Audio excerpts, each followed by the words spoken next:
여러분은 캘리포니아의 메머드 호수의 가파른 산으로 하이킹을 가고 있습니다. 지형이 험준하고 까다롭네요. 눈 때문에 걷기가 더 힘들어요. 하이킹 도중에 뭔가 특이한 걸 발견하게 됩니다. 멀리서 보면 바위 투성이의 땅에 뭔가가 흩어져 있는 게 보여요. 더 정확하게 보기 위해 조금 더 가까이 걸어가니 비행기의 잔으로 보이는 게 있네요. 알고 보니 그 잔에는 신기록을 세운 조종사 스티브 포셋의 것인 걸로 밝혀졌어요. 당국이 거의 1년 동안 그를 찾고 있었죠.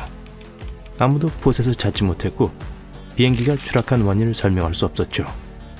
숙련된 조종사에겐 정말 쉬운 비행처럼 보였거든요.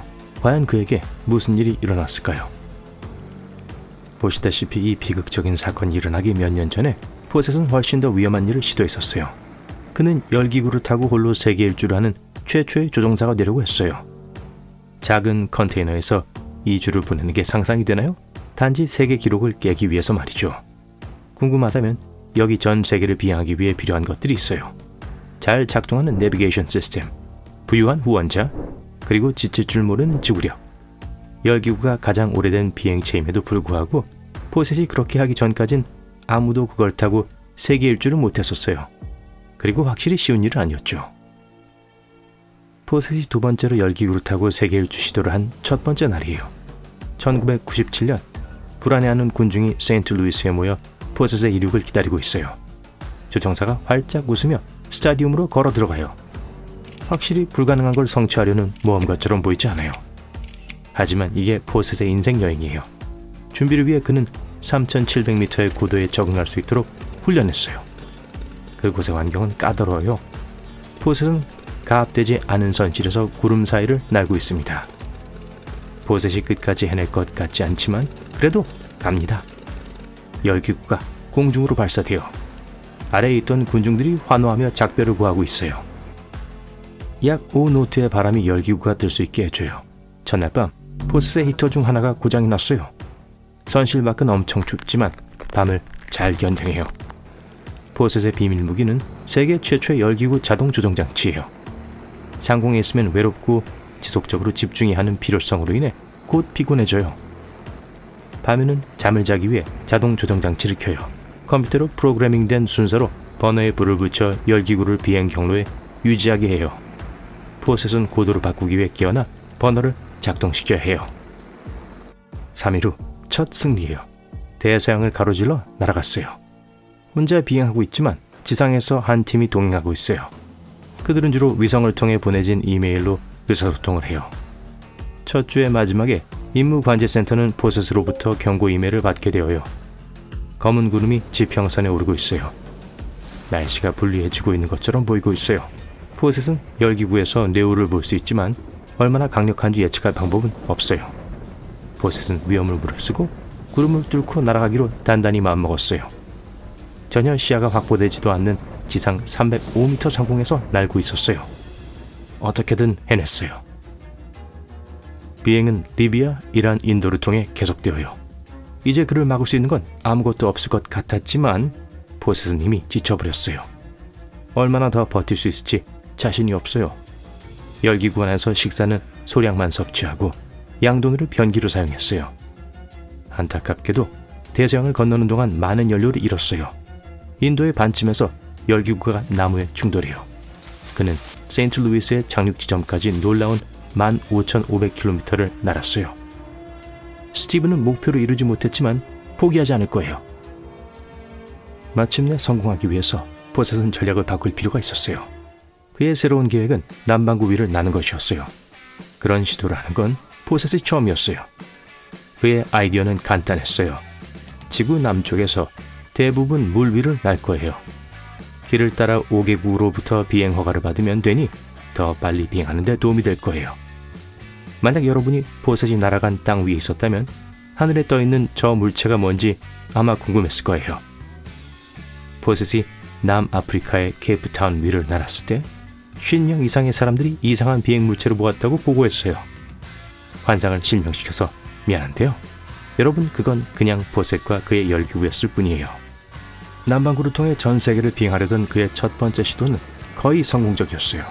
운이 좋았죠. 호주에 도착했을 때 그는 약 115노트까지 속도를 올리는데 도움을 준 제트 기류를 탔어요. 그건 가젤이 뛰는 속도의 3배예요. 포셋은 이미 22,000km 이상을 비행하면서 자신의 거리 기록을 깼기 때문에 사기가 높았죠. 그의 발 아래 아름다운 호주의 풍경은 사막과 건조한 호수로 가득 차 있었어요.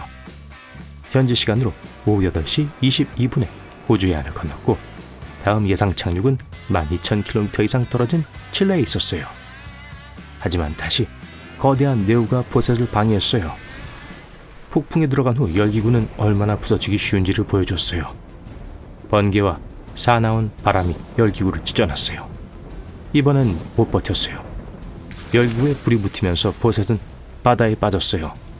한 구조대가 포셋을 찾으러 가기 위해 아침까지 기다렸어요. 헤라클레스 항공기가 그를 공해해서 구조했어요. 6번째 시도에서 포셋은 열기구를 타고 세계 일주를 해냈어요. 스피릿 오브 프리덤 열기구는 2주간의 세계 횡단 비행 후 그는 시속 321km 이상의 속도로 비행했고 31,000km 이상을 여행했어요. 포셋이 해냈어요. 열기구를 타고 세계를 횡단한 최초의 단독 비행사였죠. 하지만 그는 거기서 멈추지 않았어요. 이 세계 기록을 깬 직후 그는 다른 교통수단으로 똑같은 걸 해보고 싶어 했어요.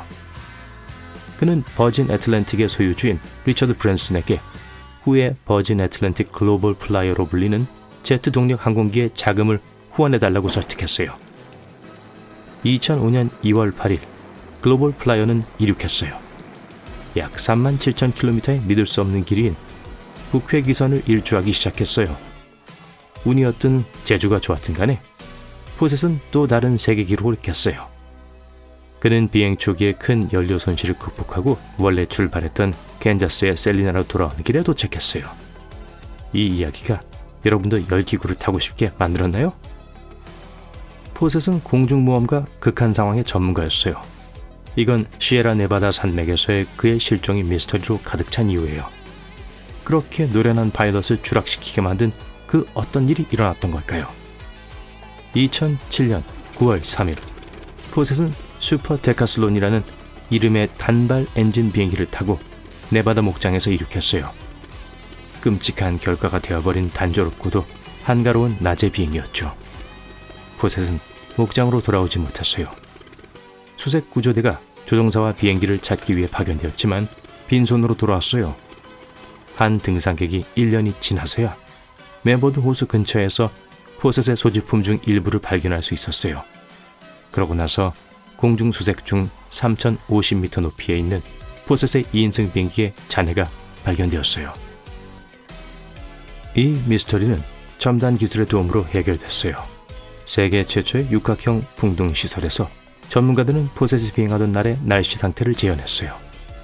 시에라 네바다 산맥에서 내려온 하강 기류가 그의 비행기를 지상으로 끌어내릴 수 있었는지 알기 위해 노력했죠. 더 작은 비행기 복제품의 도움으로 그들은 충격적인 발견을 했어요. 그날 가시거리는 보통 수준이었지만 바람의 흐름이 비행기를 나뭇잎처럼 불룩하게 만들었어요. 갑작스러운 하강 기류가 포셋의 방향을 흐트러뜨리고 항공기를 통제하기 못하게 해 산으로 바로 추락하게 만들었을 가능성이 높아요. 비행기 엔진은 지상으로 밀어내리는 바람을 이겨낼 만큼 충분히 강력하지 못했어요. 완전 포셋의 통제 밖에 있었던 걸로 밝혀졌죠. 파편의 발견으로 이 불행한 사건은 종결되었어요.